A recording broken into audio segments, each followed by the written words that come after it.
Friends, कैसे हैं आप लोग। आशा करता हूं आप सभी लोग ठीक होंगे। फ्रेंड्स, आपका स्वागत है हमारे यूट्यूब चैनल मेडी साइंस ट्यूटोरियल में। फ्रेंड्स, एग्जाम के चलते कई दिनों से लेक्चर अपलोड नहीं हो पा रहे थे, तो फाइनली अब एग्जाम समाप्त हो गया है। अब आपके जो लेक्चर हैं वो आपके डेली आएंगे। और फ्रेंड्स, जो आपके SGPGI का फॉर्म फिलअप डेट था वो भी अब समाप्त हो चुका है, तो अब शायद आपके एग्जाम का डेट आने वाला है। तो अपनी जो पढ़ाई है उसको आप तेज़ी से कर दीजिए। फ्रेंड्स, आज का जो हमारा टॉपिक है ये आपके हेमेटोलॉजी के MCQ पर है। यहाँ पे हमने 30 ऐसे MCQ को लाए हैं जो आपके लिए बहुत ही इंपॉर्टेंट हैं। तो फ्रेंड्स, ये आपके जो MCQ ये आपके स्टाफ नर्स के लिए भी इंपॉर्टेंट हो सकता है, या आपके लैब टेक्नीशियन और साथ साथ में जो लैब अटेंडेंस का एग्जाम होने वाला है SGPGI के लिए, ये भी आपके लिए इंपॉर्टेंट हो सकता है। तो चलिए फ्रेंड्स, आ जाते हैं अपने प्रश्नों पर। फ्रेंड्स, पहला प्रश्न हमारा यहाँ पे कह रहा है कि plasma without fibrinogen is called, यानी कि आपका जो प्लाज्मा होता है अगर इसमें फाइब्रिनोजन नहीं पाया जाता है तो इन केस को इसको क्या कहते हैं। तो फ्रेंड्स, ये आपका टर्म यूज होगा सीरम, यानी कि जब आपके प्लाज्मा में फाइब्रिनोजन नहीं पाया जाएगा तो इसको हम क्या कहते हैं, सीरम कहते हैं। फ्रेंड्स, अगर यहाँ पे बात करें हीमोलाइट RBC की, तो आपके जो RBC क्या हो जाते हैं, ब्रेक डाउन हो जाते हैं, तो इन केस में इसको क्या कहते हैं, हीमोलाइज RBC कहते हैं। ठीक है, चलिए फ्रेंड्स, आ जाते हैं अपने नेक्स्ट क्वेश्चन पे। नेक्स्ट क्वेश्चन हमारा कह रहा है कि fibrinogen, plasminogen and plasminogen activator आज एसोसिएटेड विथ। तो फ्रेंड्स, जो आपके फाइब्रिनोजन होते हैं, प्लाज्मिनोजन होते हैं, ये किस पे एसोसिएट होते हैं। तो फ्रेंड्स, ये इग्लोबुलिन्स पे क्या होते हैं, एसोसिएट होते हैं। तो ऑप्शन नंबर यहाँ पे ए सही जाएगा, इग्लोबुलिन्स। फ्रेंड्स, इग्लोबुलिन्स की बात करें तो ये क्या होते हैं, ये प्रकार के सिंपल प्रोटीन होते हैं। क्या होते हैं, सिंपल प्रोटीन होते हैं, जिनका जो खासियत होता है ये नॉट सॉल्युबल होते हैं वाटर में, नॉट सॉल्युबल, या फिर इनको कहते हैं इनसॉल्युबल इन वाटर। ठीक है, इनसॉल्युबल इन वाटर। तो ये आपके इग्नोग्लोबिन्स के क्या क्या होते हैं, खासियत होते हैं इग्नोबुलिन्स के। ठीक है, चलिए फ्रेंड्स, आते हैं अपने नेक्स्ट क्वेश्चन पे। नेक्स्ट क्वेश्चन हमारा है कि a decrease in platelet count below the normal is called, यानी कि आपका जो प्लेटलेट काउंट का नॉर्मल रेंज है उससे अगर प्लेटलेट नीचे आ जाता है तो इसको हम क्या कहते हैं, इसको फ्रेंड्स हम कहते हैं थ्रोम्बोसाइटोपिनिया।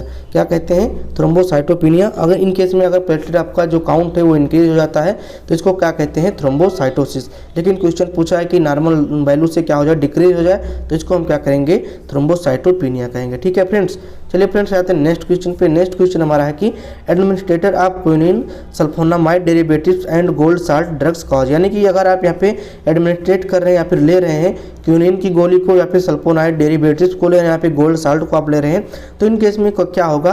तो फ्रेंड्स, इन केस में आपको थ्रोम्बोसाइटोपिनिया हो जाएगा, यानी कि आपकी प्लेटलेट की जो नॉर्मल वैल्यू है उससे आपकी नॉर्मल वैल्यू कम हो जाएगी। ठीक है, चलिए फ्रेंड्स, आते हैं अपने अगले क्वेश्चन पे। अगले क्वेश्चन से पहले बता दें कि जो आपका पॉलीसाइथेमिया होता है, इन केस में जब HB का वैल्यू आपका हाई हो जाता है तो इसमें केस में आपको पॉलीसाइथेमिया रुब्रा बेरा हो जाता है।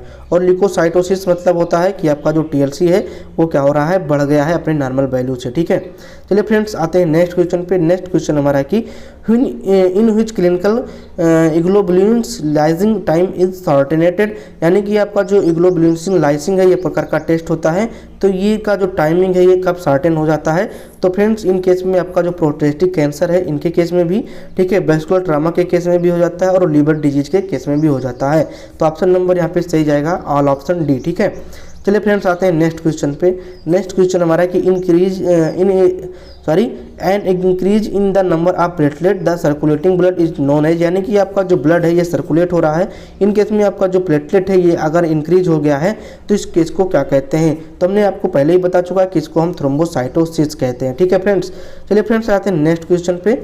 नेक्स्ट क्वेश्चन हमारा कह रहा है कि इन ट्रामा और after surgical operation which condition is observed. तो फ्रेंड्स, अगर आपको ट्रामा हुआ है, कोई सर्जिकल ऑपरेशन हुआ है, तो इन केस में आपका जो थ्रोम्बोपिनिया है, जो थ्रोम्बोसाइट्स यानी कि प्लेटलेट है वो आपके बढ़ जाएंगे और इन टर्म को क्या कहते हैं, थ्रोम्बोसाइटोसिस कहते हैं। ठीक है, चलिए फ्रेंड्स, आते हैं नेक्स्ट क्वेश्चन पे। नेक्स्ट क्वेश्चन हमारा है कि dot is the inherited platelet disorder, यानी कि आपका कौन सा प्लेटलेट डिसऑर्डर है जो आपके जन्म से होता है, इनहेरिटरी होता है। तो फ्रेंड्स, यहाँ पे जो भी आपके प्लेटलेट डिसऑर्डर दिख रहे हैं, जैसे यहाँ पे बात करें तो बर्नार्ड सोलोयर सिंड्रोम, ठीक है, और यहाँ पे अगर बात करें ग्रे प्लेटलेट सिंड्रोम्स, ठीक है, तो ये जितने भी आपके हैं ये आपके क्या है, इनहेरिटेड हैं। तो ऑप्शन नंबर यहाँ पे डी से जाएगा। ठीक है, ऑल ऑप्शन। ठीक है फ्रेंड्स, चलिए फ्रेंड्स, आते हैं नेक्स्ट क्वेश्चन पे। In which condition platelet factor third is hampered and bleeding time is prolong. ठीक है, यानी कि आपका जो प्लेटलेट फैक्टर 3 है इसके किन कंडीशन में आपका जो ब्लीडिंग टाइम है वो लॉन्ग हो जाता है और हैम्पर्ड हो जाता है। तो फ्रेंड्स, किन केस में हो जाएगा।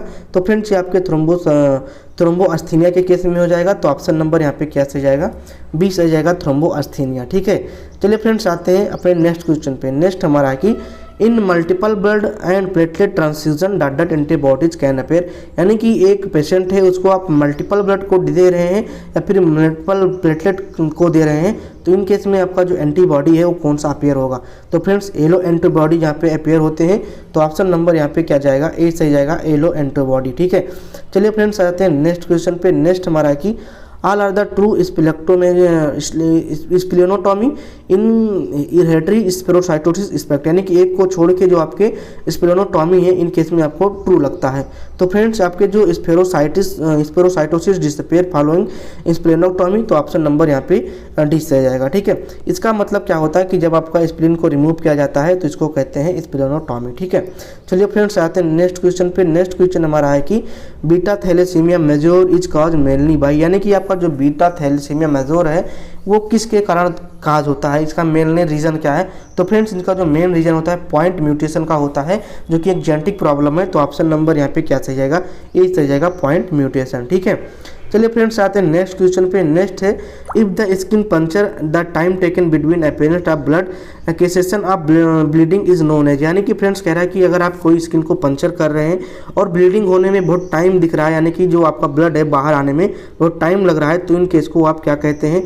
तो फ्रेंड्स इसको हम कहते हैं क्लॉटिंग रिस्ट्रिक्शन टाइम। तो आपका ऑप्शन नंबर 20 सही जाएगा, क्लॉट रिस्ट्रिक्शन टाइम। ठीक है, चलिए फ्रेंड्स आते हैं नेक्स्ट क्वेश्चन पे। नेक्स्ट क्वेश्चन हमारा है कि the time taken by a sample of blood to form a clot in presence of excessive of thromboplastin and calcium ion is called, यानी कि आपका जो सैंपल अगर आप कलेक्ट कर रहे हैं तो इसमें जो टाइम टेकिंग लग रहा है क्लॉटिंग में, तो ये आपके यहाँ पे अगर प्रेजेंस से एक्सेशन, ठीक है, थ्रोम्बोप्लास्टिन एंड कैल्शियम, तो इसको क्या कहते हैं।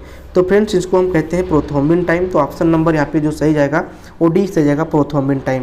ठीक है, जो आप ब्लीडिंग को कलेक्ट कर रहे हैं और वो क्लॉट हो रहा है तो इसमें जो टाइम लग रहा है, ठीक है, तो उसको क्या कहते हैं, प्रोथ्रोम्बिन टाइम कहते हैं, क्योंकि ये किस कारण से होता है, थ्रोम्बोप्लास्टिन एंड कैल्शियम के कारण होता है। ठीक है, एक्सेस प्रेजेंस ऑफ एक्सेस। ठीक है, चलिए फ्रेंड्स आते हैं अपने नेक्स्ट क्वेश्चन पे। नेक्स्ट क्वेश्चन हमारा यहाँ पे कह रहा है कि the process by which insoluble fibrin is generated from soluble fibrin is the in the plasma is called, यानी कि आपका जो प्रोसेस है इनसॉल्युबल फाइब्रिन से, ठीक है, इनसॉल्युबल फाइब्रिन से सॉल्युबल फाइब्रिनोजन में बदलने की, तो इस प्रक्रिया को क्या कहते हैं। तो फ्रेंड्स इस प्रक्रिया को हम कहते हैं कोगुलेशन।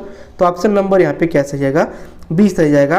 कोगुलेशन वह प्रक्रिया है जिसमें इनसॉल्युबल फाइब्रिनोजन आपका सॉल्युबल फाइब्रिनोजन में इनसॉल्युबल फाइब्रिन बदलता है किसमें, सॉल्युबल फाइब्रिनोजन में। ठीक है, यहाँ पे ध्यान रखिएगा, फाइब्रिन और फाइब्रिनोजन में कंफ्यूज मत होइएगा। ठीक है, चलिए फ्रेंड्स आते हैं अपने नेक्स्ट क्वेश्चन पे। नेक्स्ट हमारा है कि what is the normal bleeding time by Duke method. ठीक है, आपका जो बीटी है जो कि डक मेथड के द्वारा किया जा रहा है, तो इन केस में आपका जो नॉर्मल ब्लीडिंग है उसका टाइम क्या होगा। तो फ्रेंड्स 1 से 6 मिनट होगा, इनके बीच में अगर है तो आपका नॉर्मल वैल्यू है 1 से 6 मिनट। ठीक है, चलिए फ्रेंड्स आते हैं अपने नेक्स्ट क्वेश्चन पे।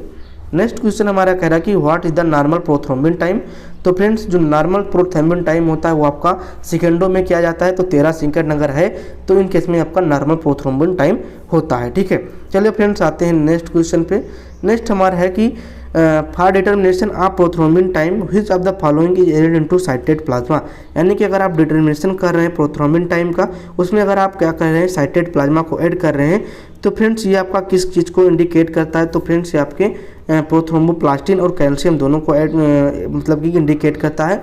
तो ऑप्शन नंबर यहाँ पे सी से जाएगा, बोथ ए एंड बी। ठीक है, चलिए फ्रेंड्स आते हैं नेक्स्ट क्वेश्चन पे। नेक्स्ट क्वेश्चन हमारा है कि which chemical agent can prolong the prothrombin time, यानी कि यहाँ पे कौन सा ऐसा केमिकल है जो आपके प्रोथ्रोम्बिन टाइम को और बढ़ा देता है। तो फ्रेंड्स अगर एंटीबायोटिक आप ले रहे हैं तो इन केस में भी आपका जो प्रोथ्रोम्बिन टाइम है वो बढ़ जाता है, सेल्सलेट ले रहे हैं तो भी बढ़ जाता है, मिनरल्स ऑयल ले रहे हैं तब भी बढ़ जाता है। तो ऑप्शन नंबर डी से जाएगा, ऑल ऑप्शन। ठीक है, चलिए फ्रेंड्स आते हैं नेक्स्ट क्वेश्चन पे। नेक्स्ट हमारा है कि which coagulation test is an indicate of extrinsic pathway, यानी कि आपका जो पाथवे होता है वो 2 होता है, इंट्रिंसिक एंड एक्सटेंसिक। ठीक है, तो यहाँ पे जो कोगुलेशन टेस्ट है वो किस पाथवे को यहाँ पे इंडिकेट कर रहा है। तो फ्रेंड्स ये आपके जो एक्सटेंसिक पाथवे को जो इंडिकेट करेगा वो होगा आपका प्रोथ्रोम्बिन टाइम। तो ऑप्शन नंबर यहाँ पे क्या जाएगा, 20 सही जाएगा, प्रोथ्रोम्बिन टाइम। ठीक है, तो यहाँ पे ध्यान रखिएगा, अगर इंटरेस्टिंग पाथवे है, ठीक है, यानी कि आउटर वाला आपका पाथवे है, तो इन केस में आपको प्रोथ्रोम्बिन टाइम को चेक करना होगा। ठीक है, चलिए फ्रेंड्स आते हैं नेक्स्ट क्वेश्चन पे। Silicon prevent contact activate of platelet and activation of dot dot of factor. तो फ्रेंड्स जो सिलिकॉन है किसको प्रिवेंट करता है, तो फ्रेंड्स ये आपके एक्टिवेशन ऑफ प्लेटलेट को तो प्रिवेंट करता ही है और साथ साथ में फैक्टर को भी प्रिवेंट करता है। तो ये आपका जो फैक्टर होता है ये होता है डी ऑप्शन, ठीक है। चलिए फ्रेंड्स आते हैं नेक्स्ट क्वेश्चन पे। नेक्स्ट क्वेश्चन हमारा यहाँ पे कह रहा है कि serum in which red and white cells remain suspended is called, यानी कि आपका जो सीरम है उसमें red cell and white cell अगर हटा दिया जाए तो इसको कहते हैं डीफाइब्रिनेटेड ब्लड, ठीक है। तो ऑप्शन नंबर यहाँ पे क्या सही जाएगा, बी नंबर का सही जाएगा डीफाइब्रिनेटेड ब्लड, यानी कि इसमें कोई भी आपका फाइब्रिन नहीं प्रेजेंट है, तो ये आपका क्या हो जाएगा डीफाइब्रिनेटेड ब्लड इसको कहते हैं, ठीक है। चलिए फ्रेंड्स आते हैं नेक्स्ट क्वेश्चन पे। नेक्स्ट क्वेश्चन हमारा है कि time required for fibrin clot to form after phospholipid agent are added to the specimen is called, यानी कि एक आपका सैंपल है, सैंपल आपको क्या करना है कि इसमें आप फास्फोलिपिड एजेंट को ऐड कर रहे हैं, तो जो आपका फर्म फाइब्रिन का क्लोट का फॉर्मेशन है वो टाइम कितना लगेगा। तो फ्रेंड्स इसका जो टाइम कितना लगेगा नहीं, इसको क्या कहते हैं, इस टाइम को क्या कहते हैं, ठीक है। क्वेश्चन एक बार फिर से आपको समझाते हैं। एक आपका सैंपल है, इस सैंपल में अगर हम यहाँ पे ऐड करते हैं फास्फोलिपिड रिएजेंट, ठीक है, तो फास्फोलिपिड रिएजेंट को इतना भी समझ लीजिए कि फास्फोलिपिड रिएजेंट किन केस में किस टेस्ट को करने के लिए ऐड करते हैं, बीच से भी आपको आंसर का पता चल जाएगा। या फिर उससे हम क्या निकालते हैं, आपका एक टाइमिंग निकालते हैं फर्म फाइब्रिन क्लॉट का, तो इस क्लॉट को क्या कहते हैं। तो फ्रेंड्स इस क्लॉट को हम कहते हैं पार्शियल प्रोथ्रोम्बोप्लास्टिन टाइम, ठीक है। तो ऑप्शन नंबर यहाँ पे क्या सही जाएगा, यहाँ पे आपका सही जाएगा बी नंबर, ठीक है, पार्शियल, ठीक है, प्रोथ्रोम्बोप्लास्टिन टाइम, ठीक। चलिए फ्रेंड्स आते हैं नेक्स्ट क्वेश्चन पे। Which calculation test is done to monitor the effect of heparin therapy. तो फ्रेंड्स यहाँ पे कौन सा कैलकुलेशन टेस्ट यहाँ पे डन किया जाता है, आपके मॉनिटर करता है आपके इफेक्ट ऑफ हेपेरिन थेरेपी को। तो फ्रेंड्स ये भी आपका ऑप्शन नंबर 20 रहेगा पार्शियल थ्रोम्बोप्लास्टिन टाइम, ठीक है। चलिए फ्रेंड्स आ जाते हैं अपने नेक्स्ट क्वेश्चन पे, ठीक है। इस नेक्स्ट क्वेश्चन हमारा है कि which test is done to evaluation the common final pathway of the coagulation sequence. तो फ्रेंड्स यहाँ पर जो आपका ऑप्शन सही जाएगा वो आपका जाएगा प्लाज्मा थ्रोम्बिन टाइम, ठीक है, PTT, ठीक है, ठीक है, PTT, ठीक। चलिए फ्रेंड्स आते हैं अपने नेक्स्ट क्वेश्चन पे। नेक्स्ट क्वेश्चन हमारा है which anticoagulant is considered best for osmotic fragility test. तो हमने इसको कई बार आपसे बता चुका है, जब हमने एंटीकोगुलेंट बताया था तब भी बताए थे कि जो आपका ऑस्मोटिक फ्रेजिलिटी टेस्ट है या फिर ABG गैस के लिए टेस्ट है या फिर PK6 डिफिशियंसी का टेस्ट है, तो इन केस में आप हिपेरिन का यूज कर सकते हैं जो कि एक प्रकार का एंटीकोगुलेंट है, ठीक है। चलिए फ्रेंड्स आते हैं अपने नेक्स्ट क्वेश्चन पे। नेक्स्ट हमारा कि presence of air in transfusion set can cause, यानी कि आपका एक ट्रांसफ्यूजन सेट है, ठीक है, इस सेट में कोई भी एयर आ गया है, प्रेजेंट हो गया है एयर, तो इन केस में आपके जो बॉडी में जो काज होगा वो क्या काज करेगा।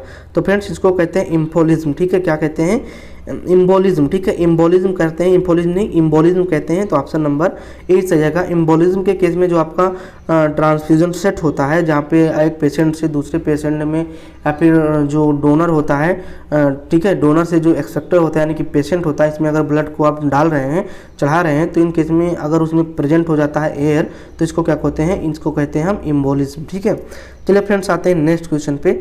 नेक्स्ट क्वेश्चन हमारा है कि which cell release coagulation factor, ठीक है, 8 एंड सिंथेसाइड विथ फैक्टर, ठीक है। तो फ्रेंड्स यहाँ पे जो रिलीज करता है कोगुलेशन फैक्टर 8, तो इसको क्या कहते हैं, इनको कहते हैं हम एंडोथेलियल सेल, यहीं से आपका जो कोगुलेशन फैक्टर रिलीज होता है, ठीक है। चलिए फ्रेंड्स आते हैं अपने नेक्स्ट क्वेश्चन पे। नेक्स्ट क्वेश्चन हमारा factor second is also called.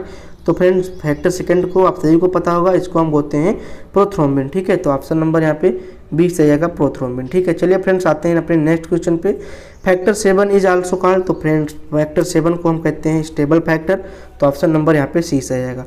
तो फाइनली फ्रेंड्स हमने यहाँ पे 30 प्रश्न को हल कर लिया है, और जो कि आपके बहुत ही इंपॉर्टेंट है। अगर इसमें आपको कोई भी कन्फ्यूजन होता है, ठीक है, तो आप इसको कमेंट के माध्यम से पूछ सकते हैं। अगर कोई पॉइंट्स आपको नहीं समझ में आया तो इसको कमेंट के माध्यम से पूछ सकते हैं। और फ्रेंड्स अगर आप टेलीग्राम चैनल नहीं ज्वाइन किए हैं तो अपने बेस्ट प्रिपरेशन के लिए आप टेलीग्राम चैनल भी ज्वाइन कर सकते हैं, क्योंकि यहाँ पे जो नोट्स होते हैं वो भी प्रोवाइड किए जाते हैं, साथ साथ में आपके जो क्विज के पोल होते हैं उसको भी डाले जाते हैं। तो फ्रेंड्स आज का लेक्चर आपको कैसे लगा कृपया इसको कमेंट करके बताएं। और आज से लेक्चर जो है आपके डेली आते रहेंगे, तो इसको अब मतलब कि अब ये ना सोचना कि लेक्चर नहीं आ रहे हैं, ठीक है। अब अपना तैयारी को अपने और तैयारी को बेस्ट कर दीजिए, ठीक है। तो चलिए आज के लिए इतना ही, बस ही, थैंक यू।